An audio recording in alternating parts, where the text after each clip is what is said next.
नमस्कार दोस्तों।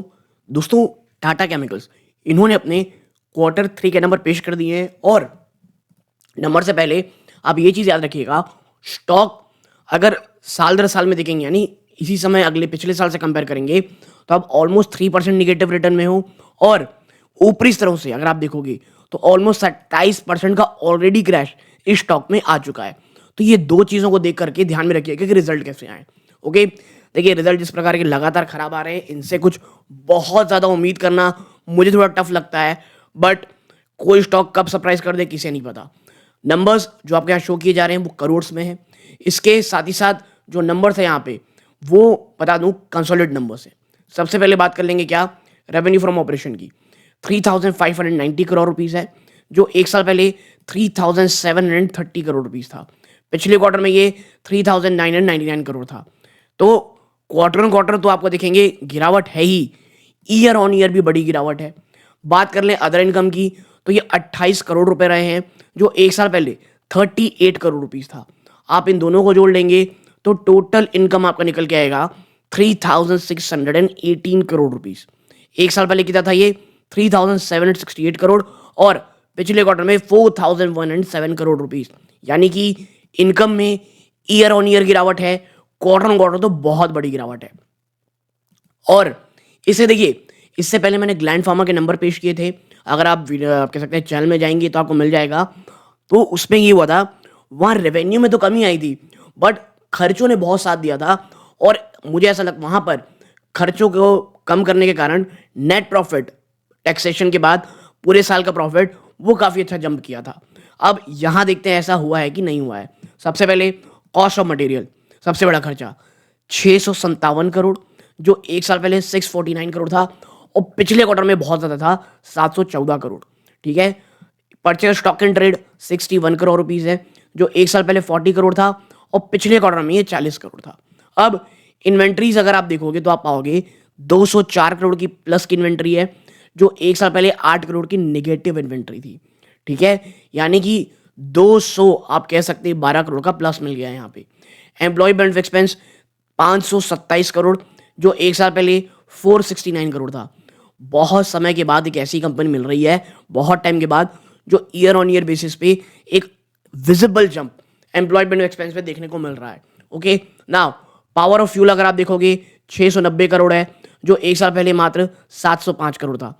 तो खैर ये मात्र नहीं कहना चाहिए, ये कोई बहुत बड़ी गिरावट नहीं हो गई है, ऑलमोस्ट सेम है। हाँ, पिछले क्वार्टर से देखेंगे तो एक लगभग 99 करोड़ रुपीस का आपको जंप देखने को मिल रहा है। फ्राइट और फॉरवर्डिंग चार्जेस 645 करोड़ रुपए का है, जो एक साल पहले 556 करोड़ का था। आपका फाइनेंस कॉस्ट 148 करोड़ का रहा है, जो एक साल पहले 132 करोड़ था। Depreciation amortisation expenses 280 crore rupees का रहा है, जो एक साल पहले 246 करोड़ था।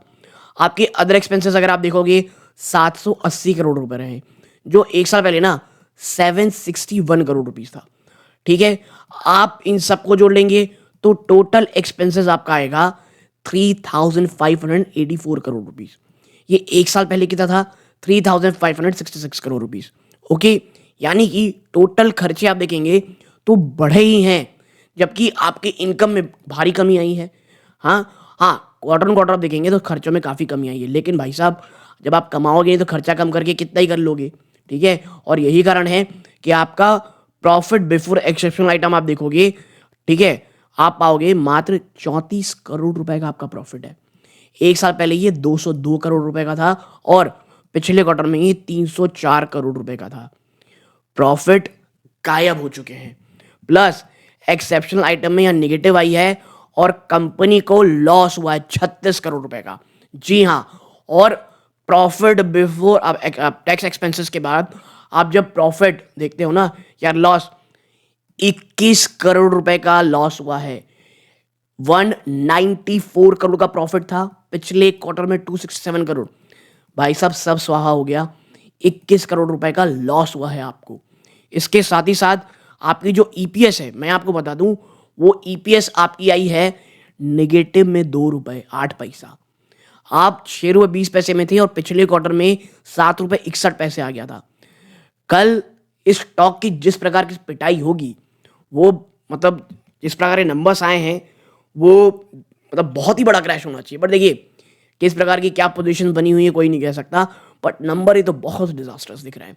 बात करें अगर सेगमेंट वाइज किस प्रकार रहा है, सबसे पहला basic chemistry products 3031 crore rupees है, जो एक साल पहले 3101 करोड़ था। कमी आई है लेकिन इतनी नहीं आएगी जो डरा दे। स्पेशलिटी प्रोडक्ट्स 562 करोड़ रुपए, एक साल पहले 629 करोड़ था। स्पेशलिटी प्रोडक्ट्स में एक भयानक गिरावट देखने को मिल रही है। ठीक है, अब ये तो रेवेन्यू आपने देख लिया। सेगमेंट रिजल्ट 140 करोड़ रुपीस आपने कमाए हैं बेसिक केमिस्ट्री प्रोडक्ट में, जहां पर आप 326 करोड़ कमाए थे एक साल पहले। भाई साहब ये तो खत्म हो गया मार्जिन। स्पेशलिटी प्रोडक्ट 17 करोड़ कमाए थे, यहां 1 करोड़ रुपए आप कमा पाए हो। पिछले क्वार्टर में 122 करोड़ रुपए आपने कमाया था, मात्र 1 करोड़ रुपए आप कमा रहे हो। जो फाइनेंस कॉस्ट आया है ना 148 करोड़ रुपीस का, जो माइनस करके प्लस नेट अनअलोकेटेड एक्सपेंडिचर, उस कारण आपको 36 करोड़ का यहाँ लॉस हुआ है। ये मैं कहूँगा एक ह्यूमंगस झटका है। मार्जिन कहाँ गायब हो गए हैं किसी को समझ में नहीं आ रहा है। ठीक है, अब क्या कंपनी ने कुछ अन्य चीज़ों में चर्चा की है, देखिए वो तो हम देखेंगे कहाँ क्या प्रॉब्लम हुई है एनालिसिस में टाइम में, जब कंपनी पूरी तरह बात करेगी। लेकिन हाँ, ये नंबर्स डिजास्टर्स हैं। कल एक बड़े क्रैश के लिए तैयार रहिएगा, ऐसा मुझे लगता है। आपकी क्या राय है स्टॉक को लेकर के कमेंट बॉक्स में ज़रूर बताइएगा। ये इस वीडियो का अंत है। जय हिंद।